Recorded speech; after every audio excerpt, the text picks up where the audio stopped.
하느님의 일은 그분께서 보내신 일을 너희가 믿는 것이다. 우리에게 믿음이라는 단어는 우리 삶의 일부분이거나 모든 것에 영향을 주는 중요한 것입니다. 이 믿음을 사람들에게 말해야 하고 가르쳐야 하는 사람으로 살면서 자연스레 자주 묻게 되는 것이 있습니다.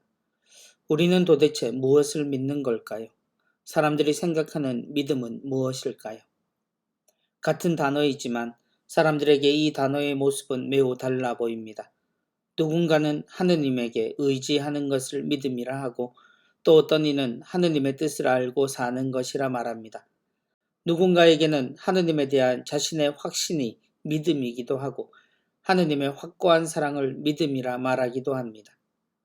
이처럼 다양한 이유의 믿음은 예수님과 함께 있을 때도 마찬가지였습니다.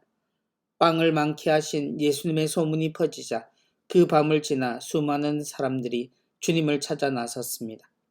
주님은 한밤중 풍랑에 시달리는 제자들을 구하시고 그들과 함께 계셨습니다.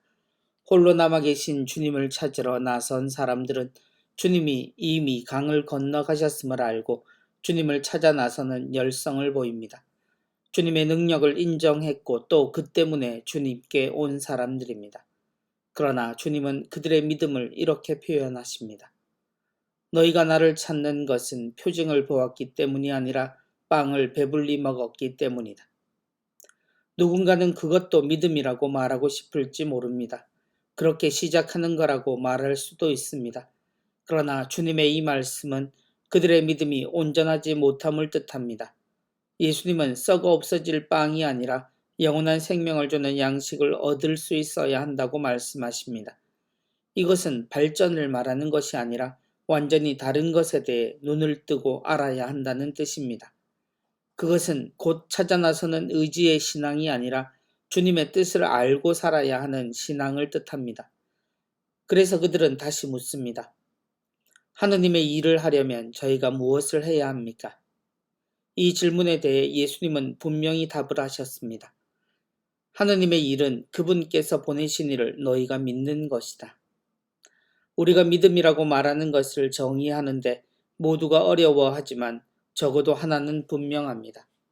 여기서 말하는 하느님이 보내신 분은 예수 그리스도이고 그리스도를 믿는다는 것은 그분의 가치를 알고 말하는 것에 머무는 것이 아니라 그분이 오신 이유를 알고 우리가 그 이유의 답이 되는 것입니다. 곧 몇 번을 말해도 바뀌지 않는 믿음의 핵심은 우리가 그분처럼 살아야 한다는 것이고 삶의 모든 시간에 그렇게 살아가는 것입니다. 우리의 다양한 모습으로 우리가 할 수 있는 것으로 그리스도처럼 세상을 살며 세상 모든 것에 다양한 복음이 되는 것이 우리가 그리스도를 믿는 것입니다. 준비가 필요하다고 미루는 겸손함과 조심성을 또 절대적 의존의 마음으로 기대는 것을 나무랄 수만은 없겠지만 그럼에도 그들에게도 주님이 이야기하신 것은 주님을 찾아 나선 그 발걸음이 아닌 하느님의 뜻을 살아가는 것입니다. 그것이 믿음의 동일한 부분입니다. 그렇게 살며 하느님과 나누는 이야기로 기도하고 하느님이 이루시는 일들을 보며 또 이루며 증언하는 것이 신앙생활입니다. 그리스도의 모범에서 배우는 믿음은 삶입니다. 그러므로 그리스도를 믿어야 합니다. 그분의 능력이 아니라 그분을 믿어야 하고 따라야 합니다.